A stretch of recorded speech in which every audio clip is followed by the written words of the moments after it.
நம்முடைய முதலமைச்சர் கழக தலைவர் அவர்கள் என்னை அழைத்து, பொதுவாக தலைவர் அவர்கள் என்னை அழைத்து என்ன சொன்னாலும் நான் எதிர்த்து ஒரு கேள்வி கூட கேட்க மாட்டேன், எதுவுமே பேச மாட்டேன். நீங்க என்ன சொன்னாலும் சரி அப்படின்ட்டு போயிடுவேன். என்னை அழைத்து நவம்பர் 14 நீ ஒரு நிகழ்ச்சிக்கு செல்லணும், டெல்லி வரைக்கும் போகணும், காலைல போயிட்டு முடிந்தா நைட்டே வந்துரு அப்படின்னு சொன்னாங்க. நான் சொன்னேன் முடியாது. ஏன்னா அது காரணம் தெரியாது, எனக்கு தெரியும். ஏன்னா அவன் இப்படி சொல்ல மாட்டானே, எதிர்த்து பேச ஆரம்பிச்சானா, அப்படியே தொலைக்காட்சி பாக்குறானா, வேற யாராவது ஃபாலோ பண்றானா அப்படின்னு. நான் யாரையும் நீங்க கைத்தட்டி என்ன மாட்டி விட்டாதீங்க.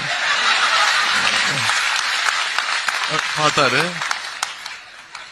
முடியாது அப்படின்ன.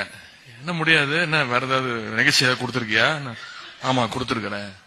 டெல்லி போகணும்னு சொல்றேன், அதை விட என்ன முக்கியமான நிகழ்ச்சி? நான் காரைக்குடி போகணும்னு சொல்றேன், நீங்க என்ன புரியாம பேசுறீங்க? காரைக்குடி புரியா எதுக்கு அப்படின்னா